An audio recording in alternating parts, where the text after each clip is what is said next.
Em 2025, a gente comemorou 10 anos do Estatuto da Pessoa com Deficiência, que foi uma norma que chegou no Brasil em 2015 para mudar todas as nossas concepções do que é a capacidade civil, né? O Estatuto da Pessoa com Deficiência, ele é promulgado no Brasil inspirado na Convenção dos Direitos das Pessoas com Deficiência de Nova York, que foi recepcionado no Brasil como norma constitucional, e a gente sabe, claro, que é uma norma de cunho protetivo das pessoas com deficiência.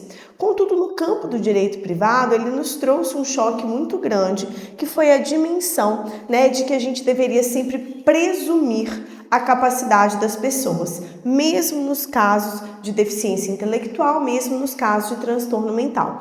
Isso é uma questão protetiva e de extrema relevância para nós do direito privado. Ocorre que isso traz consequências e debates muito grandes, porque a dimensão do que é capacidade e incapacidade também tem repercussões muito sérias no âmbito do direito previdenciário. Então, a partir do momento em que a gente, dentro do direito privado, finca o pé dentro de um discurso, claro que a princípio protetivo, de que todo mundo é capaz, a gente tem que se perguntar qual será a consequência disso no campo previdenciário. Eu sei que o Estatuto da Pessoa com Deficiência não fez desaparecer os benefícios, né, que são ligados ao conceito da incapacidade, aqui falo particularmente da pensão por morte para o filho maior de 21 anos incapaz e para o irmão incapaz. E aí, neste caso, com a questão da prova da dependência sendo bastante demandada, mas esse discurso da presunção quase ali absoluta da capacidade, ela pode ter repercussões relativas ao direito previdenciário. Em relação a isso, eu gostaria de chamar a atenção que a curatela, ela pode ter um papel probatório relevante para o direito previdenciário, quando, obviamente, ela tenha sido cuidada no momento oportuno. O que eu quero dizer?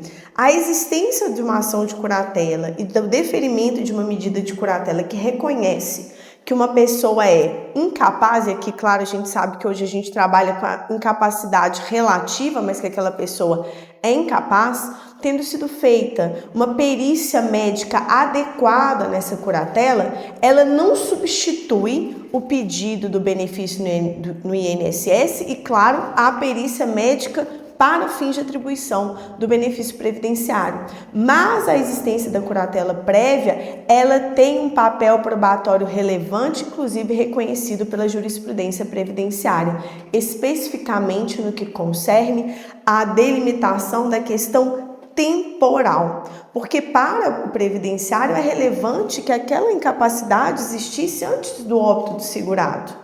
Então, se a gente teve a providência e o zelo de ter feito a curatela, né, no momento adequado, quando ela se fez necessária, inclusive durante a vida desse segurado que eventualmente vai deixar uma pensão por morte, a gente tem muito bem delimitado o aspecto temporal. E se essa perícia médica foi bem feita na curatela, ainda que ela não tenha um papel de substituir a perícia médica do pedido de incapacidade no INSS, ela já afirma ali uma série de elementos importantes no que concerne as questões probatórias do limite, da extensão e das consequências dessa incapacidade. Então, dito isso, eu deixaria aqui uma mensagem para os advogados familiaristas e uma mensagem, né, com muita vênia aos advogados do direito previdenciário, que não é a minha área, mas para os familiaristas eu queria dizer o seguinte: cuidado com o discurso de demonização da curatela e cuidado com o discurso da curatela mínima.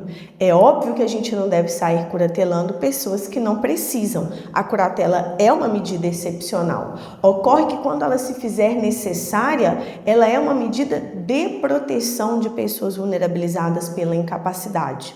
E que o discurso, né, que vem sendo repetido nas ações de curatela, de que a curatela é sempre mínima, que ela só abarca questões negociais e questões comerciais, isso tem que ser visto com grano sales, Porque a verdade é que muitas pessoas que batem à porta do judiciário para pedir uma curatela precisam de muito mais do que uma curatela estrita ao campo patrimonial e negocial. São pessoas que precisam do reconhecimento de uma curatela mais ampla e isso terá consequências depois para a facilitação da atribuição de direitos sociais e protetivos a essas pessoas. Então, claro, não estou aqui para dizer vamos sair, fazendo uma medida excepcional de maneira larga, mas de que a gente também tenha o cuidado desse discurso, a curatela é sempre mínima, excepcional, etc. e tal. Existem muitas pessoas que estão desafiadas pela questão da incapacidade.